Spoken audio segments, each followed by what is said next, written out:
Hello, everybody. I'm Dominic Davies from Pink Therapy, and I'm here with two of our clinical associates who are breaking away and setting up their own training on opening up relationships. It's quite a unique course, and I heartily endorse it.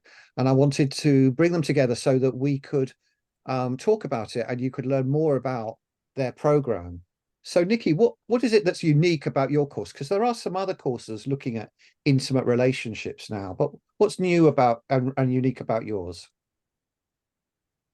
Thanks, Dominic, for even, wanting to promote us in the course as well. I really, really appreciate that. Um, I would say the main thing that's unique is it's that we're bringing a lot together. We're in person Hmm. for the residential. We're live the 5 online days of the Right. module. There's two of us. We both bring our, personal experience of open and polyamorous relationships, as well as a lot, decades of professional experience working with individuals and couples and throuples and polycules. And we're really excited about the kind of parts of the course. So we're just focusing in on working with relationships that are open and polyamorous. Hmm. And what I've seen, and it's really great the stuff that's out there, but it's very much introductory.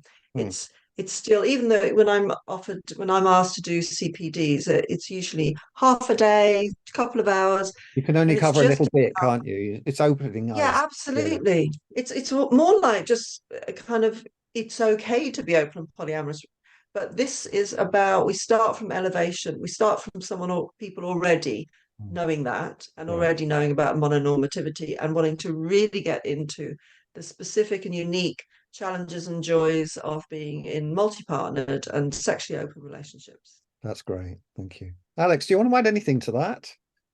I guess just developing that idea of the blended approach and that kind of live in-person methodology, I guess, of working. And it's really important to us as well that, like you said, we're bringing our experience and knowledge, but we're not imparting that knowledge as experts. We want to work in community with the people who attend the course. So it's very much working to develop new ideas and develop new ways of thinking and really get underneath. So as Nikki just said, we can kind of talk about, well, this is a V-shaped relationship or this is an M-shaped relationship. Great. But what does that really mean? And what do clients mean by that? And how do we help them understand that and navigate that and negotiate that in a world which doesn't want to acknowledge they exist? And that's really the key thing is looking at it through that lens of anti-oppressive practice as well and affirmative practice. And yeah, really bringing an approach that says we're working together with the people that are on the course to help them understand new ways of working and create a new space for thinking. New community is what we talk about.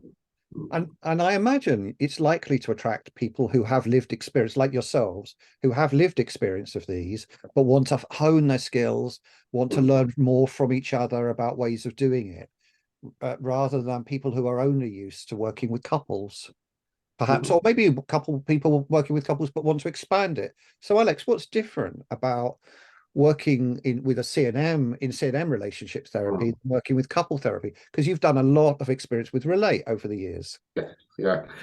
Well, there's a lot of similarities in the sense of it's about relationships. So, we talk about relationships.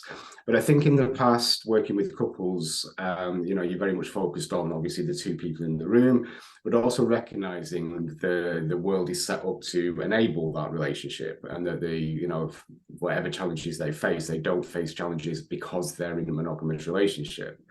Whereas what we want to do is expand that and think about, well, what are the challenges of being in a non-monogamous relationship?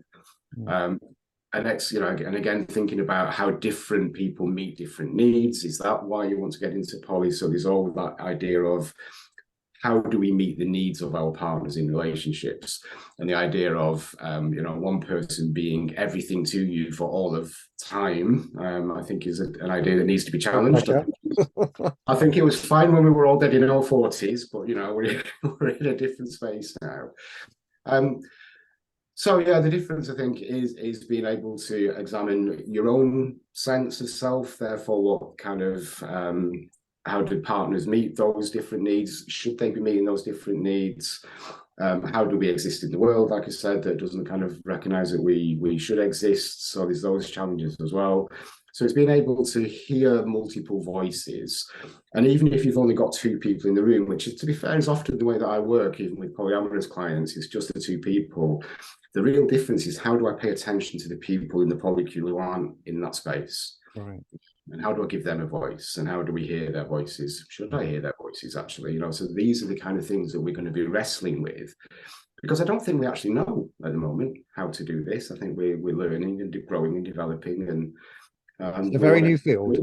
Yeah, I think that's what's very exciting about this. Niki, what are a couple of things that you'd like therapists to know in working with clients who are in poly or CNM relationships? There's such a variety. It's so expansive and so rich, and there is no way that you can box and think that you've understood what open relationship means to one set of people, or polyamory means to another, or what swinging means to this group. Or there really is such variety, and so you can't kind of rest in, oh, I understand this now, and being always responsive to the people that are in front of you, whether you're working with an individual, or I work a lot with twos, duos, but the dyads, but also with thruples and polycules and different combinations. So it may be working with some two metas who are struggling in their relationship together, and a hinge partner might come in at some point. So there's a flexibility of thinking, and also offering relationship therapy to people, considering the seating arrangements, considering renegotiating even your therapeutic contract. If you're then working with a metamor or two metamors, and then you're moving into working with the kind of primary couple, for example, there may not be primaries, there may be non-hierarchical, of course, but then the different conversations are required. And there does need to be more of an elevation of going beyond theory, and people can get quite stuck in their kind of whatever modality they're trained in. And all of this challenges us to think and feel and be beyond that, in terms of a relational practice, and learning from our clients. It doesn't mean they're there to educate us, but being open always to understanding more from the people that come to the consulting rooms. So that's the main thing for me. And the second one is just being really aware and switched on to how mononormativity embeds itself in us, even when we're living non-monogamous lives, and don't shun or don't relate to monogamy, but the messaging of around jealousy and possessiveness, and what maturity, or relationship maturity and commitment means, all of that gets in. And listening out for it in our work with clients is really key, because if you're not aware of mononormativity, the norming of monogamy, you don't know that what to listen out for. So I think they're probably the two key things for me in this moment that I'd want people to kind of develop. Alex, do you want to add anything to that? That's a pretty comprehensive answer. Yeah, I think that pretty much covers it. Yeah, absolutely. That's a good answer, isn't it? We don't want to make this video overly long because people will tune out. But I think it's a really interesting conversation. So what motivated you to deliver this kind of course then, Alex? Recognizing, I guess, the work that we were doing with clients, and like Niki says, the existing ideas just weren't really helping us get to the core of what we need to be doing. So there's something about, in the past, working with non-monogamy has been about, well, this is how we do relationship therapy, and adding a bit to it. And I think it needs to be more than that. We want to completely deconstruct it. So really, it's kind of looking around and seeing, well, yes, we could do a one-day CPD, which gives us some really basic information, which is great and needs to be out there. But I think inspired a bit by some of the work you've done, Dominic, as well, and the pink therapy approach to how do we just really get people thinking in new ways, not just being the receivers of information. What do I do on the group experience? Yeah, absolutely. Yeah. And like you say, it's our lived experience and our clinical experience, and how those two combine. And when, as we're groups of people who work in our own, we work in the communities in which we exist. There's also that overlap to think about as well. So we, those are ideas I think that aren't touched on some of the existing courses. Right. And I think for Niki and I as well, there's just something so exciting about this. So the inspiration was, we love it. We really, really enjoyed this, and we want to kind of spread that So your around. passion. Absolutely, absolutely. Yeah. And get back into face to face as well. I think we're still kind of suffering and struggling to recover a bit from COVID. So we wanted to do the residentials. That was really one of the key things for us, is getting people together in a room and being alive to each other's experiences. So absolutely, that's what I think inspired us. Yeah, thank you. Niki, what would you add to that?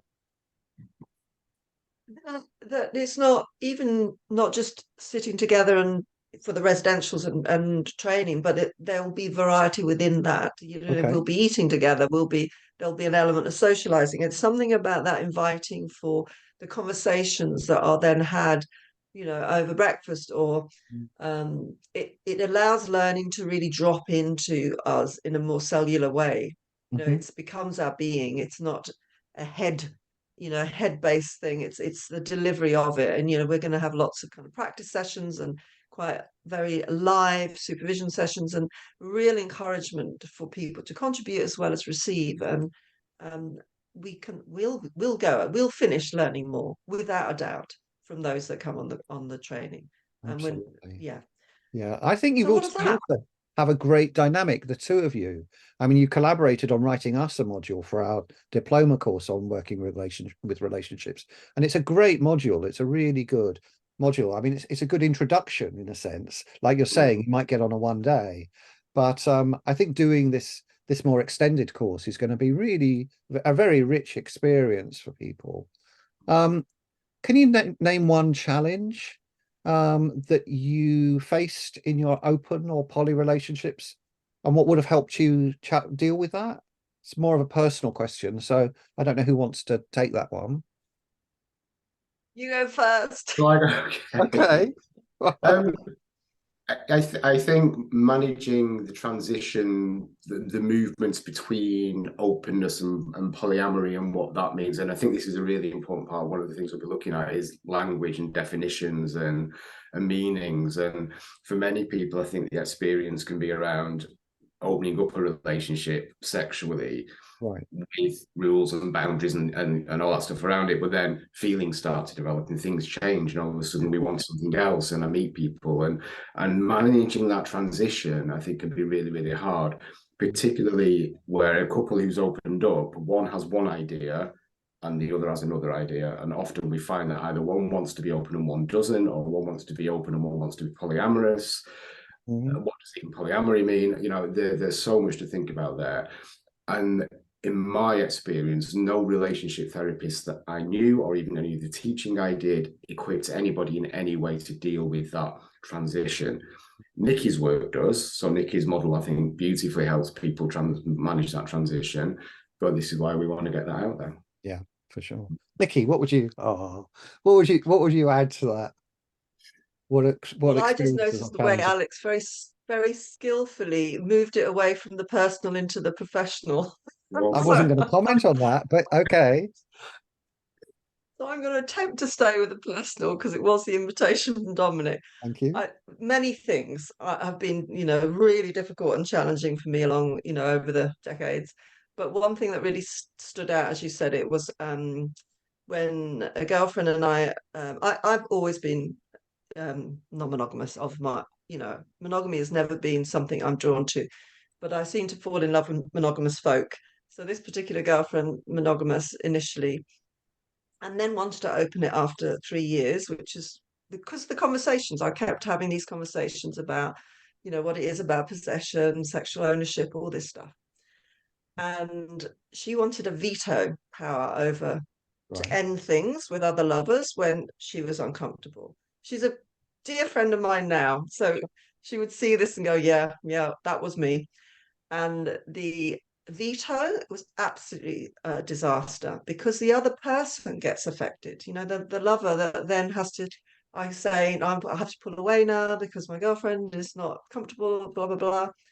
I would love to have had someone who could have just be talking about the ethics of the ethical practice of being, of your kind of commitment to other people involved and how they show up, and not treating someone like they can be picked up and dropped when another person is uncomfortable, and more support to manage other people's, the kind of primary partners kind of discomfort in it. So yeah, that's coming up A for lovely me. example, actually, yeah, because jealousy could mean that if the partner's jealous, that could mean a lot of vetoing and you never get started. So, yeah, and jealousy is, You of never course, get to learn about the jealousy. Like, you never no, get to really no. understand why insecure at this particular point. What's the envy about? And Oh, all of that is rich and needs to be explored. yeah, for sure, for sure. Well, hopefully you're going to have some skilled therapists at the end of this course who are going to be able to handle all of this stuff. Many already are. They're, Yeah, starting that way. Yeah. yeah, yeah. Um, what does your approach to teaching offer that people that may not get on other courses, Alex?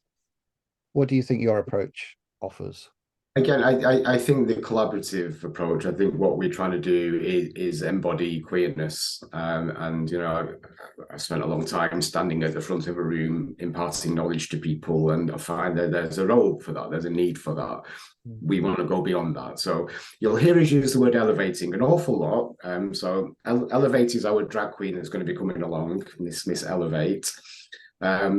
We want to elevate the thinking. We want to be able to say, look, we're in this with you. So okay, we're leading, guiding, facilitating, whatever word you want to use, but not from a position of authority. Certainly not from a position of knowing everything, because it's about that shared experience, and people's lived experiences are really important here, and people's experiences in therapy, in their professional therapeutic lives are really important, and being not afraid to push some of the boundaries, of what's okay in terms of what the profession would say is okay.